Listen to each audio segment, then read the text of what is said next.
Hello everyone, my name is Anupam. I am from Kerala. Now I am studying cybersecurity course in Razz Security. Actually, I completed my graduation from Srinivas University in BCA. After that, I don't know what to do. Then only one of my friend told me about cybersecurity course. I got some little bit interest in cybersecurity course. After that, I started to research where I will study, which institute is best for me. There I got to know about Razz Security.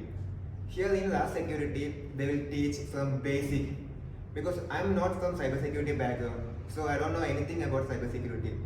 After joining Razz Security, here they will teach from basic.